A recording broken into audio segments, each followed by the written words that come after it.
यदि हम ड्रग का ओवरडोज लेंगे तो बॉडी में टॉक्सिसिटी हो जाएगी। ठीक है। ड्रग के साइड इफेक्ट क्या होते हैं? ड्रग का एक मेन इफेक्ट होता है,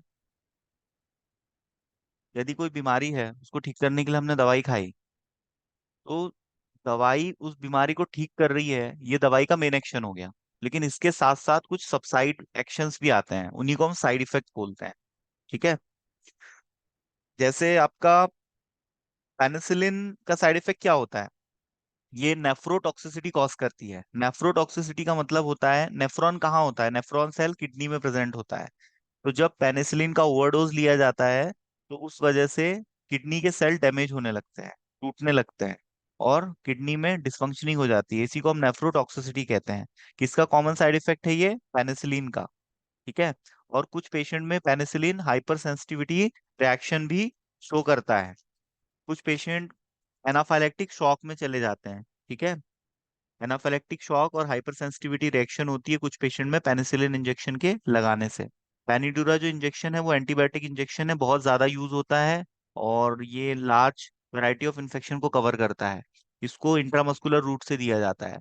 ठीक है। और इस एक्शन का जो रिएक्शन, इंजेक्शन का रिएक्शन है, वो बहुत ज्यादा फास्ट आता है। ठीक है। और यदि ये गलत रूट से दिया जाए तो पेशेंट की जान जा सकती है।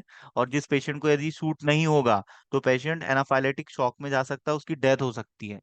ठीक है। तो पेनिड्यूरा इंजेक्शन को काफी प्रिकॉशंस के साथ लगाया जाता है। इसमें क्या होता है? इसमें पेनिसिलिन जी प्रेजेंट होता है, और पेनिसिलिन जी को कभी भी ओरल रूट से नहीं दिया जाता है। क्यों नहीं दिया जाता है बेटा? क्योंकि हमारे स्टमक में एसिड होता है, और ये एसिड हमारे पेनिसिलिन के स्ट्रक्चर को डिस्ट्रॉय कर देगा, उसको ब्रेक डाउन कर देगा, जिस वजह से वो अपना एक्शन नहीं दे पाएगा। ठीक है। और कुछ ऐसे भी पेनिसिलिन के टाइप होते हैं जो कि ओरल रूट से दिए जाते हैं। जैसे सेमी सिंथेटिक जो मैंने आपको बताया था, एमॉक्सिसिलिन के कैप्सूल्स आते हैं 200 mg और 400 mg के। और ये ग्राम पॉजिटिव और ग्राम नेगेटिव दोनों ही बैक्टीरिया के प्रति काफी इफेक्टिव होते हैं। और एमॉक्सिसिलिन को हम ओरल रूट से ले सकते हैं। ठीक है। क्योंकि ये गैस्ट्रिक एसिड में भी अपनी स्टेबिलिटी को मेंटेन रखते हैं, इसलिए ये ओरल रूट से दिए जाते हैं। और ये ब्रॉड स्पेक्ट्रम एंटीबायोटिक की कैटेगरी में आते हैं। ठीक है। एमॉक्सिसिलिन और एम्पिसिलिन बेटा ब्रॉड स्पेक्ट्रम एंटीबायोटिक है, लेकिन ये ग्राम पॉजिटिव और ग्राम नेगेटिव दोनों ही बैक्टीरिया के लिए यूज होता है। इसकी खास बात ये है कि ये हमें इंजेक्शन फॉर्म में दिया जाता है। एम्पिसिलिन के इंजेक्शंस आते हैं। ठीक है। और ये आपके जैसे जेनाइटल्स में यदि इन्फेक्शन है, या यूरिनरी ट्रैक में इन्फेक्शन है, स्किन में इन्फेक्शन है, या सॉफ्ट टिश्यू का इन्फेक्शन है, सिस्टेमिक इन्फेक्शन है। सिस्टेमिक इन्फेक्शन क्या होगा? खून में यदि संक्रमण हो जाए तो उसको हम सिस्टेमिक इन्फेक्शन कहते हैं। तो इसके इलाज में, इसके ट्रीटमेंट में, मैनेजमेंट में एम्पिसिलिन का इंजेक्शन यूज किया जाता है। ठीक है। तो ये सब आप याद रखेंगे। आपका एक ड्रग है सल्फासीटामाइड सोडियम। ये मैंने आपको प्रीवियस क्लास में बताया था। ये कहाँ यूज होता है? कंजक्टिवाइटिस के ट्रीटमेंट में। कंजक्टिवाइटिस क्या होता है? आंखों का इन्फेक्शन। नेत्र में यदि संक्रमण हो जाए तो उसको हम कंजक्टिवाइटिस कहते हैं। तो सल्फासीटामाइड ड्रग का 10, 20 या 30% का जो सॉल्यूशन होता है वो आंखों में डाला जाता है। और आंखों में दवाई डालने की जो प्रक्रिया है उसको हम इंस्टिलेशन बोलते हैं, इंस्टिलेशन। और ऐसी दवाइयां जो आंखों में डाली जाती है हम उसको ऑप्थेल्मिक प्रिपरेशन कहते हैं। ये लोशन, आइटमेंट या तो सॉल्यूशन के फॉर्म में हो सकती हैं। ठीक है। जैसे विटामिन की कमी से भी आंखों में प्रॉब्लम होती है, कंजक्टिवाइटिस है, जीरोप्थेल्मिया है ना। आंखों में ड्राइनेस का प्रॉब्लम होता है, ईची आंखें हो जाती है। ठीक है। आई में रेडनेस आ जाती है, वाटर सिक्रीशंस होने लगते हैं, है ना। लैक्राइमल फ्लूट आने लगता है। ठीक है। आंखों की सुरक्षा के लिए बहुत ज्यादा जरूरी है कि हम कंटिन्यूअसली मोबाइल और लैपटॉप की स्क्रीन को ना देखें। ठीक है। क्योंकि स्टेयरिंग मतलब होता है घूरना। घूर के लंबे समय तक किसी एक चीज को देखने से जिसमें से ब्लू रे निकलती है, हमारी आंखें खराब हो जाती है। कभी भी मोबाइल को आपको लगातार नहीं चलाना चाहिए बहुत देर तक। इससे ब्लू रे निकलती है और वो हमारी आंखों को डैमेज करती है, और हमारी स्लीप क्वालिटी भी डाउन हो जाती है। ठीक है। जो सनलाइट होता है, जब ये हमारे आंखों पे पड़ता है तो उसमें यूवी रे प्रेजेंट रहती है। और जो लैपटॉप और मोबाइल से जो रे निकलती है वो ब्लू रे होती है। ब्लू रे हमारे लिए हानिकारक होती है। ठीक है। तो जो भी व्यक्ति लंबे समय तक मोबाइल चलाने का काम है, लैपटॉप चलाने का काम है, उसको स्क्रीन ग्लास ऐसे यूज करना चाहिए जो कि ब्लू रे से उसको प्रोटेक्ट करे। इसके ग्लासेस भी आते हैं, स्पेक्टिकल्स आते हैं। तो ऐसे चश्मे भी लगाए जा सकते हैं, नहीं तो आंखों में आगे चल के धुंधलापन आएगा और आंख से रिलेटेड कोई भी बीमारी हो सकती है। तो सल्फासीटामाइड एक एंटीबायोटिक है बेटा, जो कि आंखों से संबंधित संक्रमण के उपचार में उपयोग किया जाता है। ऐसे ही यदि कोई व्यक्ति भुंज गया, जल गया, है ना, कहीं उसको जलने की वजह से यदि कोई इन्फेक्शन ना हो जाए, तो वहां पर सिल्वर सीटामाइड या सिल्वर सल्फासीटामाइड का एक ऑइंटमेंट आता है, लोशन आता है, ठीक है, तो ये यूज किया जाता है। ठीक है, ऑइंटमेंट फॉर्म में जहां पर भी जल गया है वहां पर इसको लगाया जाता है, तो उस सरफेस पर इंफेक्शन नहीं होता है। ठीक है। तो बहुत सी ऐसी दवाइयां हैं जिनके काफी बॉडी पे साइड इफेक्ट होते हैं, जैसे स्ट्रेप्टोमाइसिन। स्ट्रेप्टोमाइसिन का क्या साइड इफेक्ट होता है? ये ऑटोटॉक्सिसिटी कॉज करती है ना, ऑटोटॉक्सिसिटी। और जो हमारी एट्थ क्रेनियल नर्व्स होती हैं, जब मैंने आपको एनाटॉमी फिजियोलॉजी पढ़ाया था, तो 31 पेयर ऑफ नर्व्स निकलते हैं हमारे स्पाइनल से, जिसको जो पेरिफेरल नर्वस सिस्टम का पार्ट होते हैं, और 12 क्रेनियल नर्व्स निकलते हैं हमारे क्रेनियम से, ठीक है, जो कि हमारे सेंस ऑर्गन को जिनकी सप्लाई होती है। तो जिसमें आठवीं जो नर्व होती है बेटा, उसको हम क्रेनियल नर्व कहते हैं, क्रेनियल क्रेनियल तंत्रिका तंत्र। ठीक है।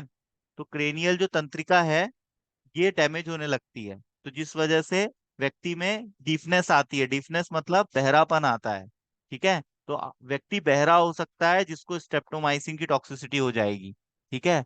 तो दवाइयों के बेटा हमें सोच समझ के उपयोग करना चाहिए, डॉक्टर की कंसल्टेंसी के बाद ही दवाइयां खानी चाहिए, सेल्फ मेडिकेशन नहीं करना चाहिए, अदरवाइज हमें साइड इफेक्ट्स हो सकते हैं। ठीक है। तो स्ट्रेप्टोमाइसिन का साइड इफेक्ट क्या हुआ बेटा? ये एट्थ क्रेनियल नर्व को डैमेज करती है, जिस वजह से डिफनेस आती है, बहरापन आता है। ठीक है। तो उसका साइड इफेक्ट है बहरापन। क्या स्टेप्टोमाइसिन हम गर्भावस्था के दौरान महिलाओं को प्रिस्क्राइब कर सकते हैं? नहीं कर सकते हैं। यदि हम ऐसा करेंगे तो महिला के गर्भ में जो बच्चा पल रहा है वो बहरा पैदा होगा। ठीक है। सुनने की क्षमता उसकी समाप्त हो जाएगी। इसीलिए स्टेप्टोमाइसिन कॉन्ट्राइंडिकेटेड है प्रेग्नेंट वुमेन में। ठीक है। अब ऐसी ही एक दवाई है आपकी एमिनोग्लाइकोसाइड्स। ये भी एक प्रकार की एंटीबायोटिक होती है, इसका एग्जांपल मैंने आपको एमिकासिन बताया था प्रीवियस लेक्चर में। ठीक है। तो ये भी एंटीबायोटिक यूज की जाती है, तो हमें पता होना चाहिए ऐसी कौन सी एंटीबायोटिक्स है जो कि प्रेग्नेंट वुमेन में सेफ है। ठीक है। क्योंकि प्रेगनेंसी के दौरान सेफ एंटीबायोटिक का ही प्रयोग किया जाता है, जिससे माँ और बच्चे पे एंटीबायोटिक का कोई भी नकारात्मक प्रभाव ना पड़े। जैसे आपका लिंकोमाइसिन है, तो लिंकोमाइसिन जो होता है उसकी वजह से कभी हमारे स्किन में और सॉफ्ट टिश्यू में हाइपर सेंसिटिविटी रिएक्शन हो जाता है। तो ये इसके कुछ साइड इफेक्ट है, कभी एलर्जिक रिएक्शन हो जाएगा, है ना। एंटीबायोटिक प्रीवियस लेक्चर अब जिनने देखा होगा उनको समझ में आएगा। एंटीबायोटिक के मैंने रिवाइज करवाया था आपको, है ना। कितने टाइप के एंटीबायोटिक बताए थे बताओ? Broad spectrum, narrow spectrum, cephalosporin, aminoglycosides, fluoroquinolones, sulphonamides, macrolides, chloramphenicol, tetracycline, penicillin, ये सब प्रीवियस लेक्चर में मैंने आपको रिवाइज करवाया था। पर एक क्लास छोड़ते हो, दूसरी अटेंड करते हो, तीसरी छोड़ते हो, चौथी अटेंड करते हो, तो फिर समझने में प्रॉब्लम होगी आप लोगों को। मैंने कहा भी था एंटीबायोटिक्स पढ़ के आना, है ना। दवाइयों के साइड इफेक्ट हमें पता होने चाहिए, कौन सी दवाई कौन सी कंडीशन में नहीं दी जाती है, कहाँ कॉन्ट्राइंडिकेटेड है, उनके क्लिनिकल यूजेस क्या क्या है, कौन सी बीमारियों में कौन सी दवाइयाँ यूज होती है, उनके डोज क्या है। जैसे टेट्रासाइक्लिन है, टेट्रासाइक्लिन को हम कभी भी दूध के साथ नहीं देते। यदि दूध के साथ देंगे तो टीथ का डिस्कलरेशन हो जाता है, दांत पीले पड़ जाते हैं, है ना। और एंटीबायोटिक को मैंने आपको बताया था एंटासिड के साथ भी नहीं देते हैं। एंटासिड के साथ देंगे तो क्या होगा बेटा? एंटासिड के साथ देंगे तो एंटीबायोटिक एब्जॉर्ब नहीं होगा, एब्जॉर्ब नहीं होगा तो ब्लड में नहीं जाएगा, ब्लड में नहीं जाएगा तो एक्शन नहीं देगा। क्या मैं टेट्रासाइक्लिन गर्भवती महिला को दे सकता हूँ? नहीं, कॉन्ट्राइंडिकेटेड है, उसके बच्चे में टेरेटोजेनिक इफेक्ट आएगा। टेरेटोजेनिक इफेक्ट क्या होता है? बच्चे में कोई ना कोई डिसेबिलिटी आएगी। ठीक है, बच्चे की आंखें डेवलप नहीं होगी, है ना, बच्चे की आंखें डरावनी हो सकती है। ठीक है। तो टेरेटोजेनिक इफेक्ट मतलब दवाइयों का नकारात्मक प्रभाव गर्भ में पल रहे बच्चे पर पड़ता है, उसी को टेरेटोजेनिक इफेक्ट कहते हैं। तो टेट्रासाइक्लिन प्रेग्नेंट वुमेन को नहीं दी जाती है। किसी भी गर्भवती महिला को गायनोकोलॉजिस्ट की कंसल्टेंसी के बाद ही दवाइयाँ लेना चाहिए। यदि ऐसा नहीं करेंगे तो उसके पेट में पल रहे बच्चे में समस्या आ सकती है। जैसे आपका क्लोराम्फेनिकॉल, क्लोराम्फेनिकॉल का एडवर्स इफेक्ट मैंने आपको बताया था, ग्रे बेबी सिंड्रोम। ये नवजात शिशु में जैसे पहुंच जाता है यदि, है ना, जैसे कोई मदर है वो बच्चे को दूध पिला रही है और उस दवाई का यदि एंटीबायोटिक का एक्सक्रीशन मिल्क के थ्रू हो रहा है तो वो उसके छोटे बच्चे में पहुंच जाएगा, है ना। और छोटे बच्चे में पहुंच जाएगा तो छोटा बच्चा उससे बीमार पड़ सकता है। ठीक है। क्लोरोक्वीन, क्लोरोक्वीन दवाई कहाँ यूज होती है? हम्म। मैंने आपको जब मलेरिया के बारे में पढ़ाया था तो मलेरिया एक पैरासाइटिक इन्फेक्शन होता है जो 4 टाइप की स्पीसीज की वजह से होता है। इसमें हम कौन सी ड्रग यूज करते हैं? क्लोरोक्वीन। याद आ रहा है कुछ? फर्स्ट ईयर में भी है आपको फार्मास्यूटिकल केमिस्ट्री में। क्लोरोक्वीन दवाई या दवाई क्या करती है? मलेरिया के ट्रीटमेंट में यूज की जाती है। और यदि किसी को जियार्डिसिस हो गया है, एमीबियोसिस हुआ है, तो उसमें भी ये दवाई काम करती है। एक एंटीबायोटिक कई इन्फेक्शन को कवर करती है। ठीक है। और जो ब्रॉड स्पेक्ट्रम एंटीबायोटिक होती है वो सभी टाइप के बैक्टीरिया को मारती है, gram positive, gram negative, aerobic, anaerobic, spirochaetes, है ना, कोकाई, बैसिलस, सबको वो किल करती है, तो उसको हम ब्रॉड स्पेक्ट्रम एंटीबायोटिक कहते हैं। नैरो स्पेक्ट्रम क्या होती है? जो स्पेसिफिकली यदि ग्राम नेगेटिव कोई किल करे या एनारोब्स कोई किल करे, तो उसमें यदि स्पेसिफिसिटी है तो उस केस में हम उसको नैरो स्पेक्ट्रम बोलते हैं। ठीक है। अब एक दवाई चलती है प्राइमा क्वीन। प्राइमा क्वीन जो दवाई है ये प्रेग्नेंट वुमेन में कॉन्ट्राइंडिकेटेड है। ठीक है। अब जैसे किसी को स्कैबीज हो गया है, स्कैबीज क्या होता है? ये डर्मेटोलॉजिकल इन्फेक्शन होता है, सुपरफिशियली हमारे स्किन पे इन्फेक्शन होता है, उसको हम स्कैबीज कहते हैं। तो स्कैबीज में ड्रग ऑफ चॉइस क्या होता है? Benzyl benzoate. इसके लोशंस आते हैं, वो स्किन पे लगाने पड़ते हैं, साफ सफाई रखनी पड़ती है, अंडर गारमेंट्स की सफाई रखनी पड़ती है, क्लीन क्लोथिंग हमें पहननी है। ठीक है। डिटॉल डाल के कपड़ों को साफ करना है, सूर्य की धूप में उसको सुखाना है हमको, है ना। सूर्य की धूप में कपड़ों को सुखाना बहुत जरूरी रहता है। वॉशिंग मशीन का कपड़ा सुखाना अलग है और धूप में कपड़े सुखाने में अंतर होता है। धूप में सूखे कपड़े हमारे लिए ज्यादा बेहतर होते हैं, है ना। तो बारिश के दिनों में तो सूर्य देव दर्शन देते नहीं है, लेकिन इसके अलावा जब जब सूर्य देव दर्शन देते हैं तो हमें हमेशा सूर्य की रोशनी कपड़ों पे को दिखानी बहुत जरूरी है, जिससे उससे उसको पहनने से हमें कभी भी ईचिंग और कोई भी स्किन डर्मेटोलॉजिकल कंडीशन, एक्जिमा नहीं होगा, स्किन सोरासिस नहीं होगा। और सनबाथ भी लेना हमको बहुत ज्यादा जरूरी है। आपने देखा होगा छोटे बच्चों को कीड़े हो जाते हैं पेट में, है ना, उसमें हम मेमेंडाजोल ड्रग, एल्बेंडाजोल ड्रग, ये ड्रग्स हम यूज करते हैं। ये ब्रॉड स्पेक्ट्रम एंटी हेल्थ हेलमेंटिक्स की कैटेगरी में आता है। जो पेट के जो वॉर्म्स होते हैं, कीड़म होते हैं, राउंड शेप के होते हैं, हुकवॉर्म होते हैं, है ना, ये गंदा पानी पीने से बच्चों में आ जाते हैं, टैप वाटर से आ जाते हैं, है ना। और ये बच्चों की जान भी ले सकते हैं, बच्चों को लूज मोशन हो जाते हैं, उनका पेट खराब हो जाता है। ठीक है। तो उससे जो नकारात्मक प्रभाव बॉडी पे पड़ रहा है, उसके लिए एल्बेंडाजोल और मेमेंडाजोल नाम का ड्रग यूज किया जाता है। ठीक है। बच्चों में ये वॉर्म इन्फेक्शन के ट्रीटमेंट में यूज किया जाता है। और मेट्रोनिडाजोल कहाँ यूज होगा? ये एंटी प्रोटोजोल कैटेगरी का ड्रग है, metronidazole. Metronidazole is a anti protozoal drug. और ये क्या करेगा? अमीबा हिस्टोलिका की वजह से जो इन्फेक्शन हुआ है, ट्राइकोमोनास की वजह से जियार्डिसिस हुई है ना, तो ऐसे इन्फेक्शन के ट्रीटमेंट में, या डिसेंट्री हो गई है, हाथों में इन्फेक्शन हो गया है और लेटरिन के साथ ब्लीडिंग आ रही है, तो उस केस में हम मेट्रोनिडाजोल नाम का ड्रग यूज करते हैं।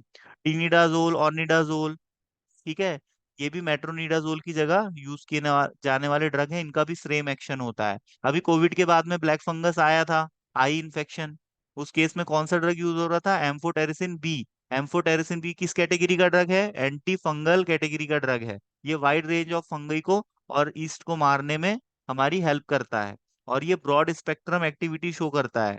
ठीक है। और लार्ज मेजोरिटी ऑफ इन्फेक्शन को ये कवर करता है। तो एम्फोटेरिसिन बी का हमने यूज देखा था, है ना, कोविड के टाइम पे हो रहा था ना ब्लैक फंगस आंखों में, तो फंगस के ट्रीटमेंट के लिए एम्फोटेरिसिन बी के इंजेक्शन लगाए जा रहे थे। ये केवल इंजेक्शन फॉर्म में ही अवेलेबल है। Cotrimoxazole, cotrimoxazole is also antifungal drug. इसका लोकल एप्लीकेशन में यूज किया जाता है, ये भी ब्रॉड स्पेक्ट्रम में एक्टिविटी शो करता है। ठीक है। और यदि किसी को कैंडिडिया या ट्राइकोमोनास का इन्फेक्शन हो गया है, प्राइवेट पार्ट्स में, जेनाइटल्स में, किसी फीमेल को यदि श्वेत प्रदर की प्रॉब्लम है, वाइट डिस्चार्ज हो रहा है, ठीक है, तो उस केस में उसको कोट्रिमाजोल दिया जाता है जेनाइटल इन्फेक्शन को कम करने के लिए। फ्लूकोनाजोल यूज होता है, it is also antifungal drug. Vaginal यदि कैंडिडियासिस हो गया है, वेजिना में यदि इन्फेक्शन हो गया है, तो उसके ट्रीटमेंट में किया जाता है। कैंडिडियासिस मतलब इन्फेक्शन हो जाना कैंडिडा का। कैंडिडा एक प्रकार का फंगल होता है, ठीक है, तो उसमें यूज किया जाता है। जीरोवुडीन के इंजेक्शन एचआईवी के ट्रीटमेंट में यूज किए जाते हैं। ये ड्रग ऑफ चॉइस होता है एचआईवी के ट्रीटमेंट में, जीडोवुडीन। ये आप याद रखोगे, बहुत इंपॉर्टेंट है। जीडोवुडीन का इंजेक्शन कहाँ यूज होता है? एचआईवी एड्स के ट्रीटमेंट में। एचआईवी एड्स क्या होता है? एक वायरल इन्फेक्शन होता है जो असुरक्षित यौन संबंध बनाने से फैलता है। और इसका जो वायरस होता है, इसका इंक्यूबेशन पीरियड होता है 5 to 10 years।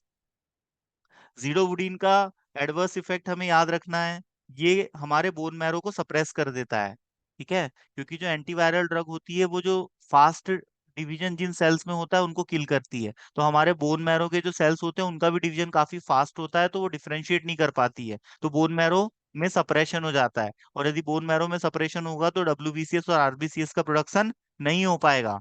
और आरबीसीएस डब्ल्यूबीसीएस का प्रोडक्शन नहीं होगा तो हमारे ब्लड में प्रॉब्लम आने लगेगी, ठीक है। तो बोन मैरो सप्रेशन इसका साइड इफेक्ट है। लेकिन जीडोवुडीन ड्रग ऑफ चॉइस है in case of treatment of HIV AIDS. क्या गर्भावस्था के दौरान दिया जा सकता है? हाँ, बिल्कुल दिया जा सकता है। यदि कोई माँ बता दे डॉक्टर को कि साहब मेरे को एचआईवी एड्स है, तो उसके बच्चों को एड्स से बचाया जा सकता है। माँ को ये बात बतानी पड़ेगी डॉक्टर को। कोई भी प्रेग्नेंट मैन है और उसको यदि एचआईवी एड्स है, तो वो प्लेसेंटा के थ्रू उसके बच्चे में ट्रांसफर नहीं होगा, यदि वो डॉक्टर को बता देगी तो, या डॉक्टर चेक करके ये जान ले कि भाई माँ को एड्स है, तो बच्चे को एचआईवी एड्स से बचाया जा सकता है। तो इसके लिए क्या होता है, माँ को जीडोबुडीन के गर्भावस्था के दौरान इंजेक्शन लगाए जाते हैं, ठीक है, जिससे बच्चे को एचआईवी एड्स एड्स के संक्रमण से, उसके ट्रांसमिशन से, उसके रिस्क को रिड्यूस किया जा सके। तो ये जो ड्रग्स हैं बेटा, ये सब आपको याद रखने हैं। मेथोट्रिक्सेट है। मेथोट्रिक्सेट क्या होता है? फॉलिक एसिड एंटागोनिस्ट होता है। फॉलिक एसिड के प्रोडक्शन को, फॉलिक एसिड से सेल मेम्ब्रेन के प्रोडक्शन को ये इनहिबिट करता है। इस तरह से ये अपना एक्शन प्रोवाइड करता है। कैंसर के ट्रीटमेंट में यूज किया जाता है ये, ठीक है। कार्सिनोमा क्या होता है? कार्सिनोमा कैंसर की वजह से प्रोड्यूस होता है, ट्यूमर, है ना। सार्कोमा, ये सब मैंने आपको एनाटॉमी फिजियोलॉजी में पढ़ाया था। टेमोक्सिफेन सिट्रेट, ये भी ब्रेस्ट कैंसर में, स्तन का, महिलाओं में जो स्तन कैंसर होता है उसके ट्रीटमेंट में यूज किए जाने वाला ड्रग है। एंटी कैंसर ड्रग तो आपको पता ही है, कैंसर के ट्रीटमेंट में यूज होते हैं, है ना। साइक्लोफॉस्फामाइड हुआ, और इनका कॉमन साइड इफेक्ट क्या होता है? बोन मैरो डिप्रेशन करते हैं और एलोपेसिया कॉज करते हैं। पुरुषों में बांझपन पैदा करते हैं, पुरुष बांझ हो जाते हैं एंटी कैंसर ड्रग खाने से, क्योंकि उसमें स्पर्म का प्रोडक्शन नहीं हो पाता है। स्पर्म का प्रोडक्शन कहाँ होता है? टेस्टिकल्स में। और उसको हम स्पर्मेटोजेनेसिस कहते हैं। 72 घंटे में स्पर्म बनता है टेस्टिकल्स में। तो यदि कोई पुरुष लंबे समय तक एंटी कैंसर दवाई खाएगा तो वो इनफर्टाइल हो जाएगा, बांझ हो जाएगा। महिलाओं में भी यही प्रॉब्लम आती है। महिलाएं यदि एंटी कैंसर ड्रग खाएगी तो उनके पीरियड्स आने बंद हो जाएंगे, उनको उल्टियाँ होगी, है ना, और एनोरेक्सिया होगा, मतलब भूख नहीं लगेगी। तो ये प्रॉब्लम्स फीमेल में आती है। और anti cancer drug pregnant women को कॉन्ट्राइंडिकेटेड रहती है, क्योंकि ये बच्चे में टेरेटोजेनिक इफेक्ट कॉज करती है। तो ये बात आप याद रखेंगे। कैंसर के इलाज में होने वाली दवाइयाँ गर्भवती महिलाओं में कॉन्ट्राइंडिकेटेड है, नहीं दी जाती उनको, नहीं तो उनके बच्चे में टेरोटोजेनिक इफेक्ट आता है। यदि हमारे इम्यून सिस्टम हाइपर एक्टिवेट हो जाए तो हमारे जो इम्यून सेल्स हैं वो हमारी ही बॉडी को डैमेज करने लगते हैं, और उस डैमेज की वजह से ऑस्टियोआर्थराइटिस जैसा प्रॉब्लम आता है, जिसको हम ऑटो इम्यून डिजीज कहते हैं। ऑटो इम्यून डिजीज के ट्रीटमेंट में हम कौन सी ड्रग्स यूज करते हैं? Immuno suppressant. ऐसे ड्रग्स जो कि हमारे इम्यून सिस्टम को सप्रेस करती है, तो इससे हमारी बीमारी में काफी रिलीफ मिल जाता है। आइसोनियाजाइड ड्रग कहाँ यूज करते हैं हम? टीबी के ट्रीटमेंट में आइसोनियाजाइड नाम का एंटीबायोटिक यूज होता है, ठीक है। यदि किसी को पेरिफेरल न्यूराइटिस हो जाए, नर्वस सिस्टम का यदि इन्फेक्शन हो जाए, तो उसमें हम आइसोनियाजाइड नाम का ड्रग यूज करते हैं।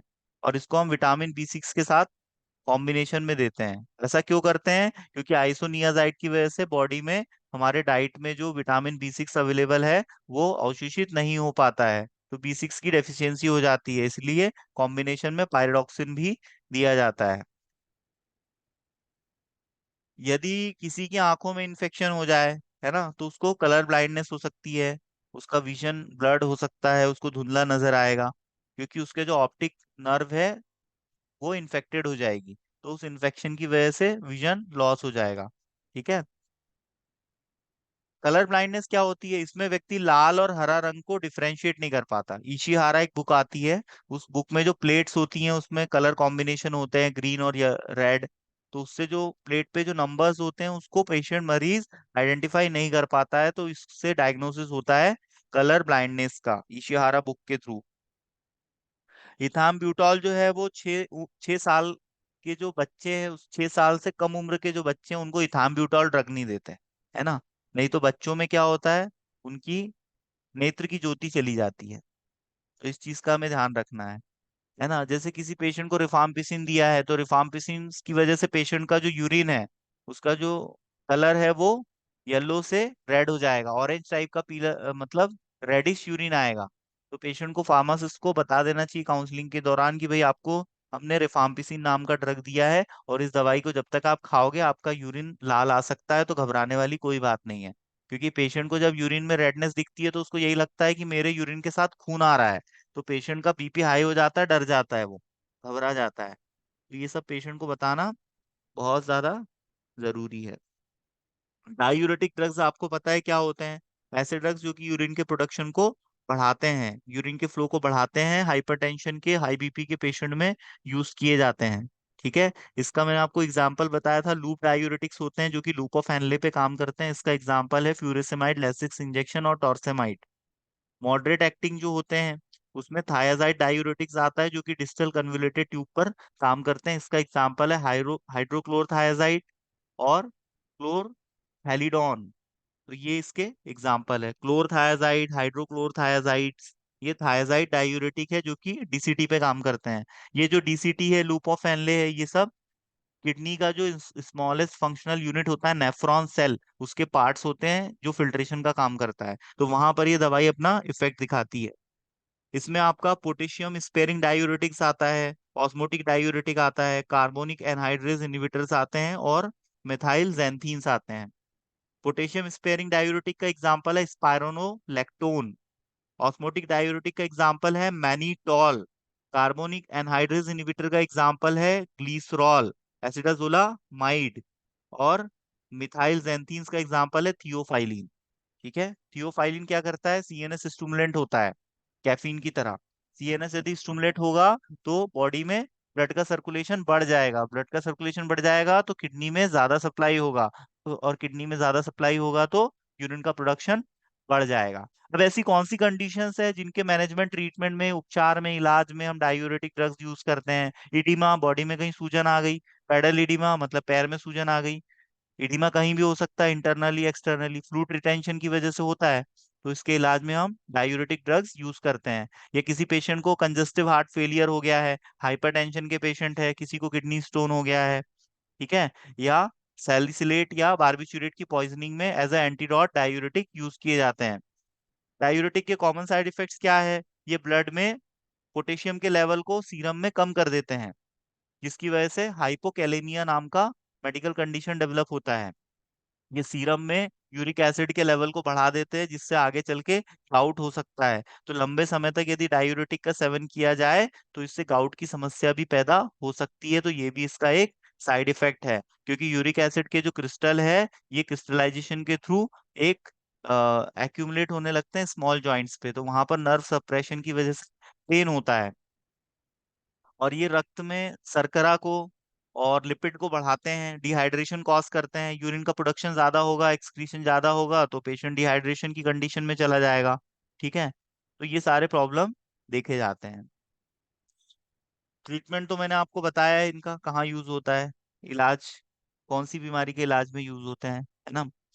अब आपने नाइट्रोग्लिसरीन का नाम सुना होगा, एंजाइना पेक्टोरिस के ट्रीटमेंट में यूज होता है, सबलिंगुअली दिया जाता है। सबलिंगुअली मतलब माउथ में जीभ के नीचे रखा जाएगा ये ड्रग और वहीं से ये अवशोषित होगा, तो इसका फर्स्ट पास मेटाबॉलिज्म होगा क्या? नहीं होगा, सीधे ये सर्कुलेशन में जाएगा और फास्ट एक्शन देगा। तो एंजाइना पेक्टोरिस के पेशेंट को जैसे ही चेस्ट में पेन होता है, छाती में दर्द होता है, तो उसको हम ये दवाई दे देते हैं। ठीक है। तो मायोकार्डियल इन्फेक्शन हुआ, एंजाइना पेक्टोरिस हुआ, है ना। मायोकार्डियल इन्फेक्शन को हम हृदय आघात भी कहते हैं हिंदी में। ठीक है। तो इसके लिए हम कौन सा ड्रग यूज करते हैं, नाइट्रोग्लिसरीन। और इसको हम किस रूट से देते हैं, सबलिंगुअल रूट से हम इस दवाई को देते हैं। मायोकार्डियल इन्फेक्शन यदि पेशेंट को हो गया है, उस वजह से उसको एंजाइटी हो रही है, घबराहट हो रही है, तो हम उसको मॉर्फिन ड्रग देते हैं आईवी रूट से। स्ट्रेप्टोकाइनिस और यूरिकाइनिस ड्रग का क्या यूज होता है, ये क्या करते हैं, बताओ।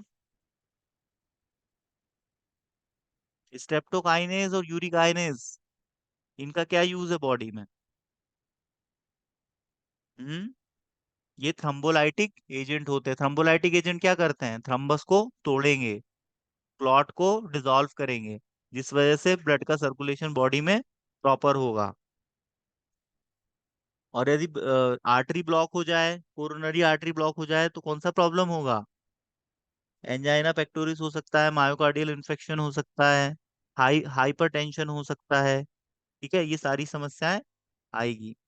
जो भी हाइपरटेंशन के पेशेंट्स होते हैं, उनकी यदि कंडीशन काफी खराब हो रही है, तो उनको sodium nitrochloride drug of choice होता है।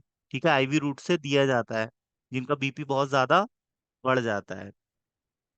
एंटीकोएगुलेंट ड्रग्स क्या होते हैं, इसका एग्जांपल है हिपैरिन। हिपैरिन हमारी बॉडी का सबसे ज्यादा स्ट्रॉन्ग एसिड होता है, इसका मॉलिक्यूलर वेट बहुत ज्यादा होता है, ये नेचुरल एंटीकोएगुलेंट होता है। ऐसे ड्रग्स जो कि खून का थक्का जमना रोकते हैं, हम उनको एंटीकोएगुलेंट ड्रग कहते हैं। हिपैरिन ड्रग इंट्रावेनस रूट से भी दिया जाता है, सबक्यूटेनियस रूट से भी दिया जा सकता है, और ओरल रूट से दिया जाने वाला है वारफेरिन। ये बहुत इंपॉर्टेंट चीजें हैं जो मैं आपको बता रहा हूँ, ये सब आपको याद रखना है। वारफेरिन ड्रग ओरल रूट से दिया जाता है, और हिपैरिन आईवी रूट से दिया जाता है, और सबक्यूटेनियस रूट से भी दे सकते हैं। ये दोनों ड्रग किस कैटेगरी के हैं, एंटी कोएगुलेंट कैटेगरी के हैं, एंटी कोएगुलेंट कैटेगरी के हैं। ये ब्लड का थक्का नहीं जमने देते, है ना। यदि किसी के ब्रेन की कोई वेन चोक हो गई है ना, ब्रेन की जो ब्लड सप्लाई है वो यदि ब्लॉक हो गई है, तब इस टाइप के ड्रग दिए जाते हैं। तो ये उस चोक को खोल देते हैं, क्योंकि थक्के को डिसॉल्व कर देते हैं। अब इसके साइड इफेक्ट भी होंगे भाई, है ना, फायदे के साथ साथ नुकसान भी होते हैं। ऐसी तो कोई चीज नहीं दुनिया में जिसके केवल फायदे ही फायदे हैं, फायदे है तो नुकसान भी है, और नुकसान है तो फायदे भी है। तो हिपैरिन जो होता है, इसके साइड इफेक्ट क्या है ना, ब्लीडिंग कॉज हो सकती है, ब्लीडिंग डिसऑर्डर हो सकता है, हाइपर सेंसिटिविटी रिएक्शंस हो सकती हैं। ठीक है, थ्रम्बोसाइटोपेनिया हो सकता है। तो ये सारी प्रॉब्लम आ सकती है। एंटीकोएगुलेंट्स, कोएगुलेंट्स इसके उल्टे होते हैं। कोएगुलेंट्स क्या करते हैं, कोएगुलेंट्स खून का थक्का जमाते हैं। इसका एग्जांपल है इथाम साइलेट का इंजेक्शन। कोई पाइल्स का पेशेंट है, उसको बहुत ज्यादा ब्लीडिंग हो रही है, उसकी ब्लीडिंग रोकना है। कोई फीमेल है, उसको बहुत ज्यादा एमसी में ब्लड जा रहा है, तो उसकी ब्लीडिंग को यदि रोकना है, तो इथाम साइलेट का इंजेक्शन लगा दो, तो खून रुक जाता है। तो खून यदि बह रहा है तो रोकने वाली दवाई, और खून यदि रुक गया है तो उसको बहाने वाली दवाई। ठीक है। तो ये दोनों ही प्रकार की दवाइयाँ यूज की जाती है। ओमेप्राजोल ड्रग क्या होता है, प्रोटॉन पंप इनहिबिटर होता है। ये एसिड के प्रोडक्शन को कम करता है, पेराइटल सेल से H प्लस आयन की अवेलेबिलिटी को कम करता है, जिस वजह से एसिड का प्रोडक्शन नहीं होता। इसका उपयोग कहाँ किया जाता है, अल्सर के पेशेंट में किया जाता है। ठीक है, क्योंकि अल्सर में एसिड पेशेंट के पेन को बढ़ाता है। और अल्सर का कॉज क्या है, एच पाइलोरी बैक्टीरिया का अटैक हो जाता है, जो कि गंदा खाना खाने से और पानी पीने से हमारे शरीर में आता है। और इसमें रेंटेक नाम का ड्रग भी यूज करते हैं, जिसमें रेनिटीडीन होता है, रेनिटीडीन का हाइड्रोक्लोराइड के साथ सॉल्ट बना के। ये H2 रिसेप्टर ब्लॉकर होता है, जिस वजह से एसिड का सिक्रीशन कम हो जाता है। ऑन्डेनसेट्रॉन आपने सुना होगा, इमसेट इसकी ब्रांड नेम है। ये कहाँ यूज होता है, उल्टी को रोकने वाली दवाई है ये। ठीक है, एंटी इमेटिक ड्रग है। ऑन्डासेट्रॉन इंजेक्शन, इसकी ब्रांड नेम क्या है, एमसेट। ठीक है। जैसे कोई पेशेंट को उल्टी हो रही है ऑपरेशन के बाद, है ना, पोस्ट ऑपरेटिव वोमिटिंग को कंट्रोल करने के लिए यूज किया जाता है। गर्भावस्था के दौरान महिला को दिया जा सकता है, प्रेग्नेंट लेडी को जी मचलता है, मुंह में खट्टा पानी आता है, उल्टी होने होने जैसा लगता है, तो उसको उसके इलाज में मेटोक्लोप्रामाइड भी यूज किया जाता है। तो ये सारी चीजें हैं, पढ़ाई करो आप लोग। है ना। एंटी पार्किंसन ड्रग्स क्या होते हैं जो पार्किंसन के इलाज में यूज होते हैं? लीवोडोपा और कार्विडोपा। ये मैं आपको बहुत डीपली पढ़ा चुका हूँ, पार्किंसन डिजीज। ये एग्जाम पॉइंट ऑफ व्यू से काफी इंपॉर्टेंट है। तो पार्किंसन के ट्रीटमेंट में यूज होने वाले ड्रग के नाम याद रखना, लीवोडोपा और कार्बिडोपा। ये दोनों ड्रग कहाँ यूज होते हैं? पार्किंसन के ट्रीटमेंट में। और एम्फिटामीन्स क्या होते हैं? एम्फिटामीन्स ड्रग की वो क्लास होती है जो सीएनएस को स्टिमुलेट करती है ना। किसी में यदि अटेंशन डेफिशिएट डिसऑर्डर हो गया है, ठीक है, तो उसके ट्रीटमेंट में ये दवाइयाँ यूज की जाती है। ये सीएनएस को स्टिमुलेट करती हैं और व्यक्ति को एक्टिव बनाती हैं। वहां पर ये दवाइयाँ यूज की जाती हैं। ओपियोइड्स एनाल्जेसिक्स का एग्जांपल होता है आपका मॉर्फिन, जो कि हमें एक नेचुरल एल्केलॉइड है, जो कि हमें पेपावर सोम्निफेरा से मिलता है। कोगनोसी में आपने पढ़ा होगा। ये नार्कोटिक कैटेगरी का ड्रग है। इसका जो सेमी सिंथेटिक फॉर्म होता है उसका नाम है हेरोइन और एपोमॉर्फिन। ये नशीली दवाइयों के रूप में उपयोग किया जाता है। इसकी स्मगलिंग होती है, ब्लैक मार्केटिंग होती है, कालाबाजारी की जाती है। और सिंथेटिक मॉर्फिन का एग्जाम्पल है पैथिडीन का इंजेक्शन, मैथिडोन का इंजेक्शन, लोपेरामाइड और ट्रामाडोल। ये जो इंजेक्शन है वो विसरल पेन को कम करने के लिए यूज किए जाते हैं। विसरल पेन क्या होता है? हार्ट में जनरेट हुआ पेन, लंग्स का पेन, है ना। हमारे जो कमजोर ऑर्गन है बॉडी के अंदर, सेंसिटिव, सोफेस्टिकेटेड, तो वहां से जो पेन जनरेट होता है। जैसे किसी को बच्चादानी में दर्द हो रहा है, तो बच्चादानी के दर्द को कम करने के लिए क्या हम एस्प्रिन दे सकते हैं क्या? सोडियम डाइक्लोफिनेट, डाइक्लो आता है ना, एसिक्लोफिनेक, डाइक्लोफिनेक, ये सब चलेगा क्या? नहीं चलेगा। ये सब एनसेड कैटेगरी के ड्रग है। हमें central acting opioids analgesics use करने पड़ेंगे, जो कि इंटेंस पेन की फ्रिक्वेंसी को भी कम करने का पावर रखते हैं। ये पावरफुल एनाल्जेसिक्स होते हैं, बहुत शक्तिशाली होते हैं, बड़े से बड़े दर्द को कम कर देते हैं ये। ठीक है, ये चीज है। लेकिन मॉर्फिन का कुछ कॉन्ट्राइंडिकेशन भी है। जो हेड इंजरी के पेशेंट है उनको ये नहीं दिया जाता, नहीं तो ये क्रैनियल प्रेशर को बढ़ा देता है। ठीक है, और पेशेंट में मेंटल क्लाउडिंग भी कॉज हो सकती है और रिस्पायरेटरी डिप्रेशन भी हो सकता है, तो इसके साइड इफेक्ट भी है। और यदि मॉर्फिन की पॉइजनिंग हो जाए तो कौन सा एंटीडोट यूज करते हैं? नेलॉक्सेन। नेलॉक्सेन नाम का एंटीडोट यूज किया जाता है।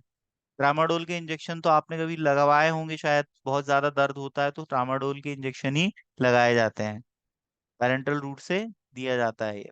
और काफी इफेक्टिव एनाल्जेसिक होता है, दर्द निवारक दवाइयां होती है। फेंटानिल का इंजेक्शन, फेंटानिल सिंथेटिक डेरिवेटिव है जो कि as a pain killer use होता है। पैथिडीन के इंजेक्शन आते हैं, ये सिंथेटिक नार्कोटिक एनाल्जेसिक की कैटेगरी में आते हैं, और ये थोड़ा सेडेशन भी कॉज करते हैं। लोकल एनेस्थेटिक के साथ इसको मिक्स करके दिया जाता है इंट्रामस्कुलर रूट से। इनका कॉमन साइड इफेक्ट क्या है? कॉन्स्टिपेशन कॉज करते हैं, यूरिनरी रिटेंशन कॉज करते हैं। पैथिडीन का यूज कहाँ होगा? कोई भी सीवियर विसरल पेन है, पोस्ट ऑपरेटिव पेन है, सीवियर लेबर पेन है, बच्चा पैदा करते वक्त महिलाओं को जो बहुत